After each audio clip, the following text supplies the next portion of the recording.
Hey, I'm Michael Ortiz. I'm the founder and CEO of JoJo Tea. We're a small tea company based out of Miami. And I'm also the winner of the 2019 American Tea Masters Cup. So basically, I'm just obsessed with tea. Today, we're going to be tasting a few flavored green teas. I'm an obnoxious purist, so I tend to look down upon flavored teas. Tea has a 6,000-year history. Why would we add mango to it? But I can't wait to taste this tea, so let's get to it.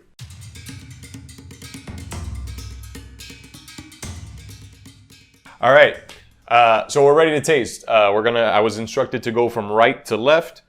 This one, actually, it looks like a white tea, but it smells like cough syrup. It's got like that kind of peach Robitussin quality. A lot of things with peach flavoring just like straight up taste like cough syrup, in my opinion. A lot of sugar, a lot of high fructose corn syrup. It's refreshing. It's nice. It's not like, it doesn't feel like heavy. But the finish is not very pleasing. Really good tea. The finish is very clean and like refreshing, especially green tea. Green tea should feel like, whoa, refreshing. But this leaves this like kind of like fake fruit quality that is kind of like not really enjoyable, you know? Like I feel like I would need something to drink afterwards to wash that down.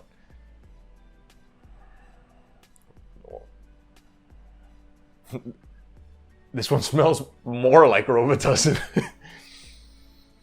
like this one smells like syrupy, you know? You can see it's like kind of cloudy, not as clear as this one. See how like pretty and clear this one is? Clarity is an important quality in tea, you know? I mean, these are all like bottled RTDs. RTD means ready to drink.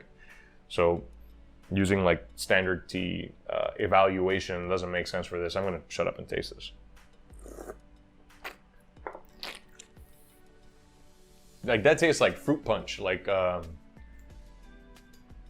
almost like bug juice, like in summer camp, like lightly flavored, like it tastes like watered down fruit punch.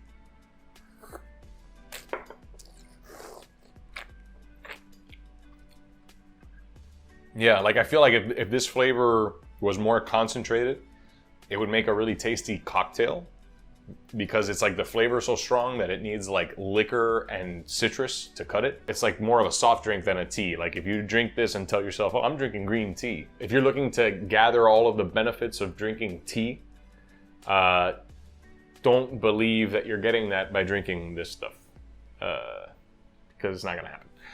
All right, let's move on to the third. Whoa. This kind of smells like vegetal. It smells like spinach and artichoke kind of quality.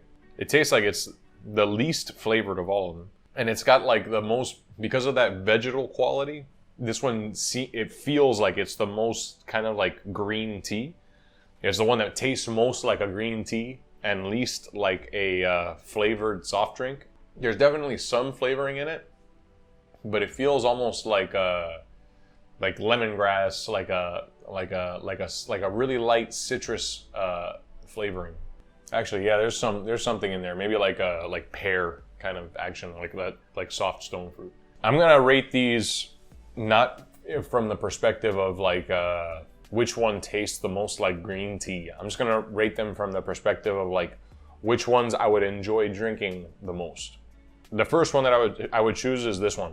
This one, like, I think that the color, first of all, is very pleasing. The color actually it has the same color as like a really nice white tea, like a really nice pure white tea.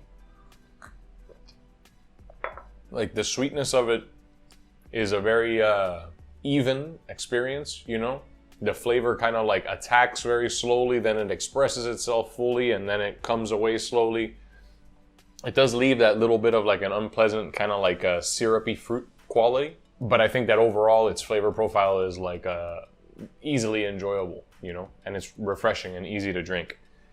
This one is a kind of harder to drink. That the vegetal quality of it, this one, the vegetal quality of it gives it like a different kind of texture and a different body that makes it harder to just kind of like crush it in a way that, like green tea, I always feel like green tea and white tea should be kind of crushed.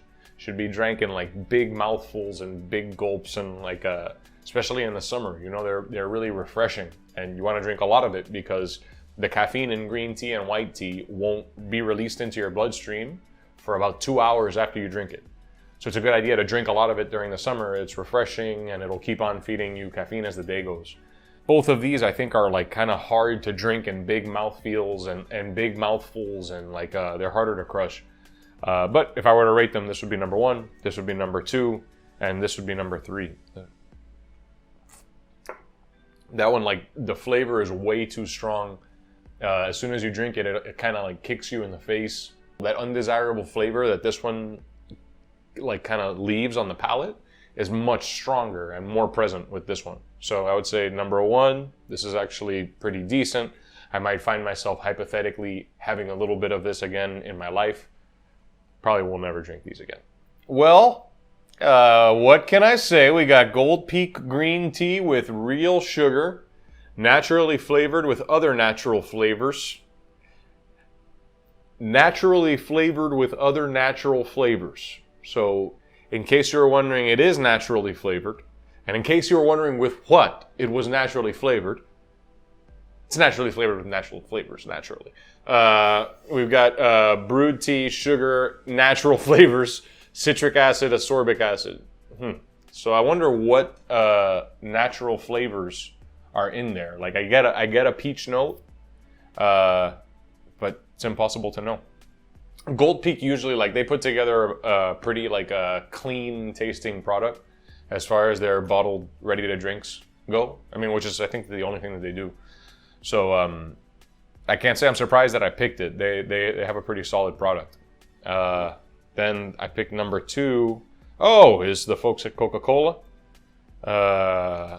So Coca-Cola tea is ingredients, organic brewed tea. So like, I'm kind of being an asshole and calling it Coca-Cola tea. It's obviously called Honest Tea.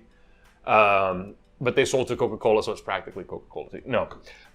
The thing that made Honest Tea the thing that made Honest Tea special in the first place is that it was honest. You know, it was like just pure brewed tea, a little bit of preservatives, some sugar, some citrus, etc. So I'm not, like, when I reflect on the kind of mouthfeel and the flavor profile that I was talking about, that kind of like mellow vegetal quality, that makes sense to come out of Honest Tea. You know, it's like it makes clear in the ingredients, organic brewed tea, you know, whereas we look here, it just says brewed tea. Okay, that's not bad. Here, filtered water, cane sugar, natural flavors, acai juice, lemon juice, and green tea. So it doesn't say kind of if it's been brewed or extracted or anything like that. So we have brewed tea. The third one is this Steaz. Yeah, lightly sweetened. Lightly sweet. Yeah, right. We have 20 grams of sugar. Lightly sweetened, 20 grams of sugar. That's pretty wild. Here we have 38 grams of sugar. So a healthy option, right? Here we have 19 grams of sugar. Speaking to the point that I was talking about earlier. If you drink this telling yourself, like, I want the health benefits of drinking tea, I'm going to get a green tea, and you're down 38 grams of sugar, you will end up inflamed, right? The idea behind tea is that it breaks up your fat and helps you dissolve it. If you take it with 19 grams of sugar, you're kind of like counteracting the effect, you know? But if you're going to pick one, this shit tastes all right. So number 1 is Gold Peak green tea with real sugar, and it's naturally flavored with other natural flavors naturally. Here we have Honest Organic Honey Green Tea at number 2. It's honestly a Coca-Cola product. And number 3, we have Steaz. If you're a fan of the early 2000s classic Sippin' on Some Scissor, this is the flavor profile you're looking for. Thank you for tuning in. Cheers.